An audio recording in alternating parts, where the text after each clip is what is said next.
शांती. आज 21/2/2022 मुरली आहे. आजच्या मुरलीचे सार आहे, गोड मुलांनो, बाबा तुम्हा मुलांना आपल्यासारखे अशरीरी बनवण्यासाठी आले आहेत. जेव्हा तुम्ही अशरीरी बनणार तेव्हाच बाबांसोबत जाऊ शकणार. प्रश्न आहे, बाबांच्या कोणत्या आदेशावर चालणारे निरंतर योगी बनू शकतात? उत्तर, बाबांचा पहिला आदेश आहे, मुलांनो, ह्या देहाला तुम्हाला विसरायचे आहे. ह्याला विसरून स्वतःला आत्मा निश्चय करा, तर बाबांची आठवण निरंतर राहील. नेहमी एकच पाठ पक्का करा की मी आत्मा निराकारी दुनियेमध्ये राहणारी आहे. ह्यामुळे तुमचा अहंकार समाप्त होईल. बुद्धीमध्ये कोणत्या देहधारेची आठवण येऊ नये, तर निरंतर योगी बनू शकता. गीत आहे, तुम्हे पाके हमने जहान पा लिया है, म्हणजे तुम्हाला प्राप्त करून आम्ही संपूर्ण विश्वाला प्राप्त केले आहे. ओम शांती. हे कोणी म्हटले? आत्म्याने ओम शांती म्हटले, म्हणजे मी आत्मा शांत स्वरूप आहे. ह्या सर्व समजून घेण्याच्या गोष्टी आहेत. सर्वप्रथम स्वतःला आत्मा निश्चय करा. मी पहिले आत्मा आहे, नंतर हा देह मिळतो. आपण आत्मे कोणाची संतान आहोत? त्या शांतीच्या सागराचे, ज्ञानाचे सागर परमपिता परमात्म्याचे संतान आहोत. ते सदैव शांत आहेत. आपण आत्मे अभिनय करण्यासाठी एक देह सोडून दुसरा घेतो. शिवबाबा तर विचित्र आहेत. त्या आत्म्याला आपले चित्र नाही, म्हणजे शिवबाबांना स्वतःचा देह नाही. तुम्हाला तर स्वतःचे चित्र म्हणजे देह आहे. तुम्ही बोलत राहता. बाबा म्हणतात, मी सदैव विचित्र आहे. ब्रह्मा विष्णू शंकर सूक्ष्म चित्रवान आहेत. मी विचित्र आहे. तुम्ही आत्मे पण माझ्यासोबत निर्वाण धाम मध्ये राहणारे आहात. बाबा जे विचित्र आहेत तेच बसून सांगतात आणि तुम्ही आत्मे ऐकता. बाबा म्हणतात, माझी आठवण करा. हे दुःखधाम आहे. असे म्हणतात सुद्धा की आम्ही पतित आहोत, परंतु आम्हाला असे पतित कोणी बनवले? बाबांनी तर बनवले नाही ना. बाबांची तर महिमा करतात. तुम्ही माता पिता, आम्ही तुमचे बालक. तुमच्याकडून भरपूर सुख प्राप्त होते. त्यांची सर्व भारतवासी आठवण करतात. बंधुभाव आहे ना. मग जेव्हा देहामध्ये येतात तर प्रजापिता ब्रह्माद्वारे रचना होते. आत्मा तर अविनाशी आहे, परंतु सर्वच पिता म्हणणार नाहीत. संन्यासी लोक म्हणतात, शिवोहम ततत्वम, किंवा ईश्वर सर्वव्यापी आहे. मग तर सर्वच पिता होतील ना. हे तर बेकायदेशीर होऊन जाईल. मुक्ती किंवा जीवनमुक्तीचा वारसा घेण्यासाठी मुलं बाबांना बोलावतात. तर जेव्हा इथे येता, मग स्वतःला आत्मा समजून बाबांची आठवण करा. आपण आत्मा आहोत. असे नाही की आपण परमात्मा आहोत. नाही, आपण आत्माच आहोत. परमपिता परमात्म्याची सर्व मुलं ब्राह्मण ब्राह्मणी आहेत. तुम्ही सर्व ब्रह्माची मुलं आणि शिवबाबांचे नातू आहात. सर्वच आठवण करतात त्या परमपिता परमात्म्याची. ओ गॉड फादर, म्हणजे हे ईश्वर पिता असे म्हणतात. मग त्यांना सर्वव्यापी म्हटले तर वारसा कुठून मिळणार? भक्ती मार्गामध्ये सर्व त्या भगवंताची आठवण करतात. आता भगवंत तर एकच आहेत. तुम्ही सर्व भक्त आहात. सजनी अनेक आहेत, साजन एकच आहे. ते पिता आहेत, बाकी सर्व मुलं आहेत. तर आता दुसऱ्या कोणाची आठवण करू नका. बाबांचा आदेश आहे, मुलांनो, तुम्हाला ह्या देहाची सुद्धा आठवण करायची नाही. स्वतःला आत्मा समजा. आत्मा म्हणते आम्ही दुःखी भ्रष्टाचारी झालो आहोत. इथे दैवी राज्य तर नाहीच. 5000 वर्षांपूर्वी भारतामध्ये लक्ष्मीनारायणाचे राज्य होते. यथा राजा राणी तथा प्रजा, म्हणजे जसे राजा राणी तशी प्रजा, सर्वजण सदैव सुखी होते. तिथे अचानक मृत्यू होत नव्हता. खूप थोडेच जण तिथे होते. भारतवासी हे सर्व काही विसरून गेले आहेत की आपला भारत सर्वप्रथम स्वर्ग होता. असे म्हणतात सुद्धा स्वर्गीय ईश्वर पिता. स्वर्ग काही मूलवतनला म्हणत नाहीत. आठवणीत ठेवा की आपण आत्मे निराकारी दुनियेचे रहिवासी आहोत. दुसऱ्या कोणत्या देहधारीची आठवण सुद्धा येऊ नये. देह अहंकार सोडून स्वतःला आत्मा समजून बाबांची आठवण करायची आहे. हा जो कुंभमेळा म्हणतात तो काही संगमयुगाचा मेळा नाही. संगम कलियुगाचा अंत आणि सतयुगाच्या आदी काळाला म्हटले जाते. ही कलियुगी दुनिया आहे. कुंभमेळ्यावर पावन बनण्यासाठी जातात. गंगेमध्ये जाऊन स्नान करतात तर जरूर पतित आहेत ना. साधू संत सर्व पावन बनण्यासाठी जातात. बाबा म्हणतात मी तेव्हाच येतो जेव्हा खूप भ्रष्टाचार वाढलेला असतो. मनुष्य खूप दुःखी होतात, तर मी येऊन ह्या सर्वांचा उद्धार करतो. अहिल्या, गणिका, साधू, गुरु इत्यादींचा उद्धार करण्यासाठी मीच येतो, कारण ते तर पावन नाहीत. पतित दुनियेमध्ये कोणीही पावन नाहीत आणि पावन दुनियेमध्ये कोणीही पतित नसतात. तसा कायदाच नाही. साधू लोक स्वतःला महान आत्मा कुठे समजतात? ते तर स्वतःला परमात्मा समजतात. शिवोहम असे म्हणतात. प्राचीन महात्मा इत्यादी तर म्हणत होते की परमात्मा बेअंत आहे, म्हणजे ज्याचा अंत नाही, शेवट नाही. ते रचयिता आणि त्यांची रचना बेअंत आहे. मग ते निर्वाणधाममध्ये कसे घेऊन जातील? त्यांना हे माहीतच नाही की भारत सुद्धा जीवनमुक्त होता. त्यावेळी दुसरा कोणताच धर्म नव्हता.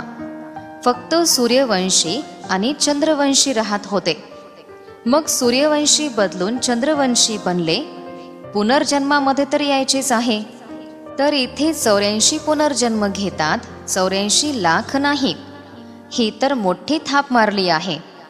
ब्रह्माचा दिवस आणि ब्रह्माची रात्र म्हणतात, तर 84 जन्म पाहिजे ना. बाबा समजावतात, आता कोणाचीही आठवण करू नका. आपण आत्मे अतिप्रिय परमपिता परमात्म्याची मुलं आहोत. असे नाही की सर्व परमात्म्याची रूप आहेत. हे तर अशक्य आहे. ही एकच चूक केली आहे. पिता एकच आहेत, बाकी सर्व मुलं आहेत. आत्मे सर्व भाऊ भाऊ आहेत. जेव्हा देहामध्ये येतात तर प्रजापिता ब्रह्माला ग्रेट ग्रेट ग्रँडफादर म्हणतात. सर्वप्रथम ब्राह्मण आहेत.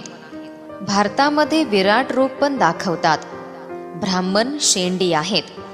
ईश्वराची सर्वोच्च संतान आहेत. आता तुम्ही ईश्वराची मुलं बनले आहात.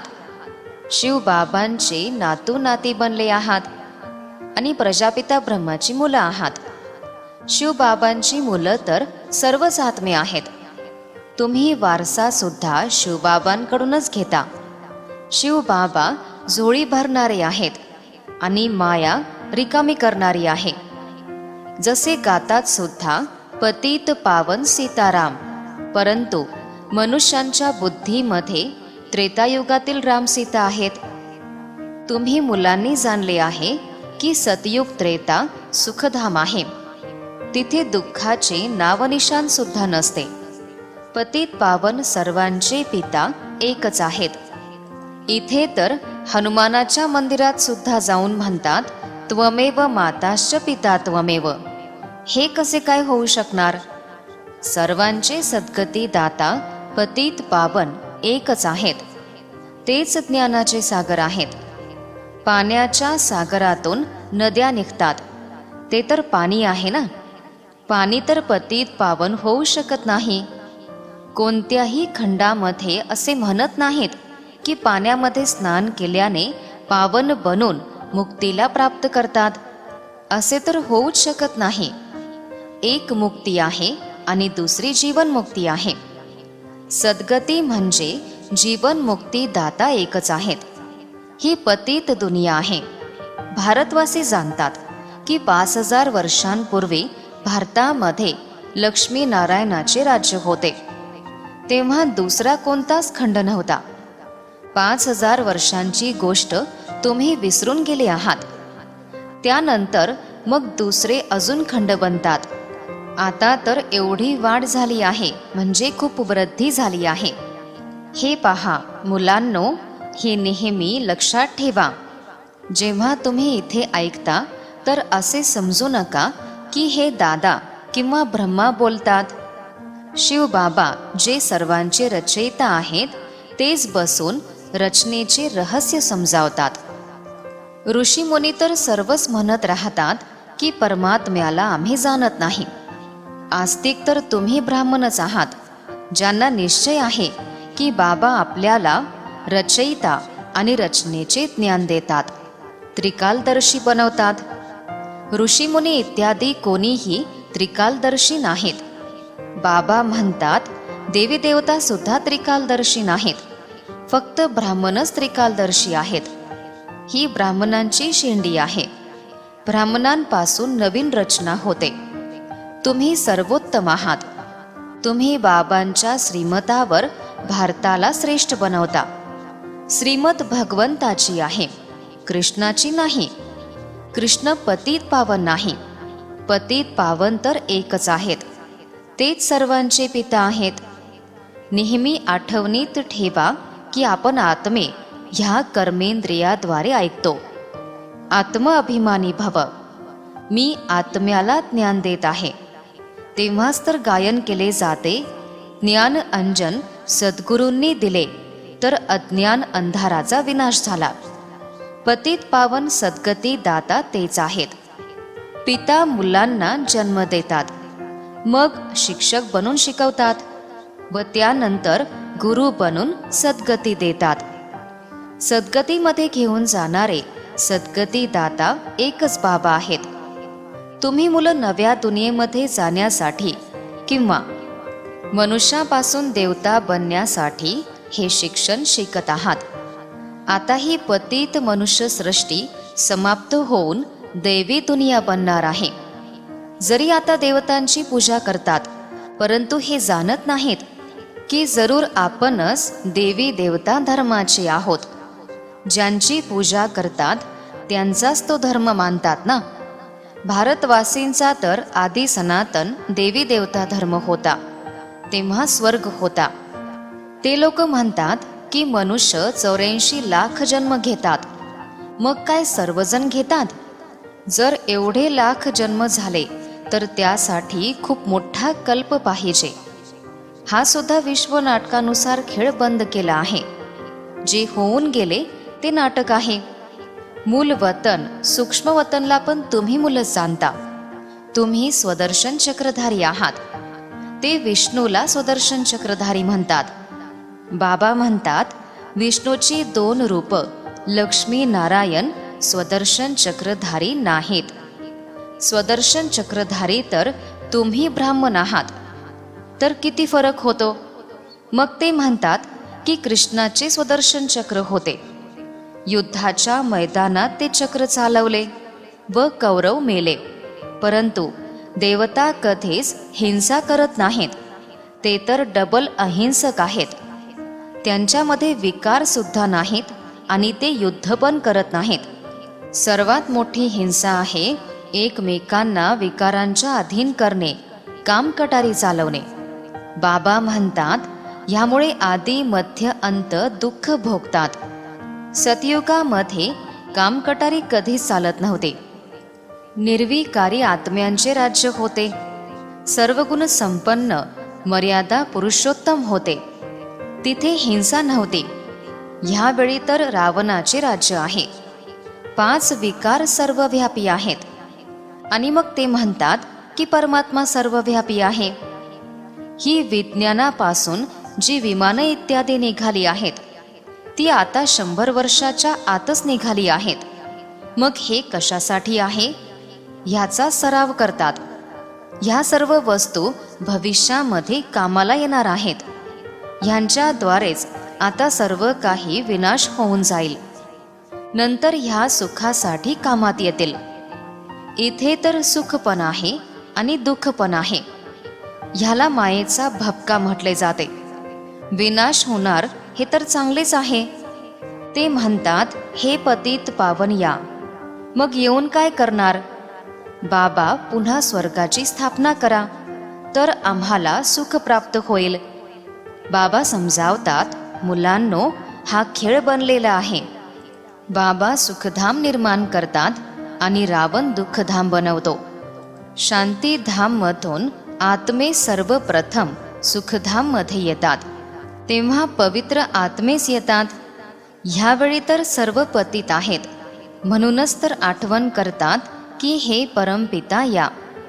बाबा सुद्धा विश्वनाटकामध्ये बांधलेले आहेत. बाबा म्हणतात, जेव्हा सर्व दुःखी होतात तेव्हाच मला यावे लागते. कलियुगाचा अंत आणि सतयुगाच्या सुरुवातीचा हा संगम आहे. ते लोक संगमवर कुंभचा मेळा करतात. तो तर पाण्याचा सागर आणि नदीचा मेळा आहे. तुम्ही म्हणता हा परमपिता परमात्मा व आत्म्यांचा मेळा आहे. बाबांना स्वतःचा देह तर नाही. बाबा म्हणतात, मुलांनो, मला ज्ञान देण्यासाठी जरूर देह पाहिजे, नाही तर मी कसे बोलू शकणार. म्हणून मी ब्रह्माला दत्तक घेतो. तुम्ही आता ईश्वरासमोर आले आहात. बाबाद्वारे जाणता म्हणजे बाबांकडूनच जाणता की आपण ईश्वराची मुलं आहोत. आता परमपिता परमात्मा विचारतात की मी कसा येणार, कोणामध्ये प्रवेश करणार. जरूर मला पतित देह, पतित दुनियेमध्येच यावे लागते. हे सर्व सावळे आहेत. बाबा म्हणतात, तुम्ही सर्व पहिले गोरे होते, आता सावळे आहात. तुम्हा प्रत्येकाचे नाव श्यामसुंदर आहे. आता तुम्ही सावळे बनले आहात. कृष्णाला श्यामसुंदर म्हणतात. बरोबर भारत पहिले सुंदर होता तेव्हा स्वर्णयुग होता. पहिल्या दर्जाची प्रकृती होती. तिथे लंगडे लुळे नसतात. कृष्ण पहिल्या क्रमांकाचा श्यामसुंदर आहे. शिवबाबा ब्रह्माच्या देहाचा आधार घेऊन त्यांना आणि त्यांच्यासोबत तुम्हा मुलांना सुद्धा श्यामपासून सुंदर बनवतात. अच्छा, गोड गोड फार फार वर्षांनी भेटलेल्या मुलांप्रती मातपिता बाप दादांची प्रेमपूर्ण आठवण आणि सुप्रभात. आत्मिक पित्याचा आत्मिक मुलांना नमस्ते. आत्मिक मुलांचाही आत्मिक पित्यांना नमस्ते. धारणेसाठी मुख्य सारांश आहे. पहिला सारांश, आपण ब्राह्मण शेंडी सर्वोत्तम आहोत. ह्या नशेमध्ये राहून श्रीमतावर भारताला स्वर्ग बनवण्याची सेवा करायची आहे. आस्तिक बनायचे आहे आणि बनवायचे पण आहे. दुसरा सारांश, देह अहंकाराला सोडून आत्म अभिमानी बनायचे आहे. विचित्र म्हणजे अशरीरी बनण्याचा पूर्णपणे पुरुषार्थ करायचा आहे. आजचे वरदान आहे, श्रेष्ठ पुरुषार्थाद्वारे प्रत्येक शक्ती किंवा गुणाचा अनुभव करणारे अनुभवी मूर्त भव. विस्तार आहे, सर्वात श्रेष्ठ सत्ता अनुभवाची आहे. जसे विचार करता आणि म्हणता की आत्मा शांत स्वरूप सुख स्वरूप आहे, तसेच प्रत्येक गुण किंवा शक्तीची अनुभूती करा आणि त्या अनुभवामध्ये रंगून जा, म्हणजे मग्न व्हा. जेव्हा म्हणता शांत स्वरूप, तर त्या स्वरूपामध्ये स्वतःला व दुसऱ्यांना शांतीची अनुभूती व्हावी. शक्तींचे पण वर्णन करता, परंतु शक्ती किंवा गुण वेळेवर अनुभवामध्ये यावेत. अनुभवी मूर्त बनणे हीच श्रेष्ठ पुरुषार्थाची निशाणी आहे. तर अनुभवांना वाढवत राहा. आजचे बोधवाक्य आहे, संपन्नतेच्या अनुभूतीद्वारे संतुष्ट आत्मा बना, तर अप्राप्तीचे नाव निशान सुद्धा राहणार नाही. ओम शांती.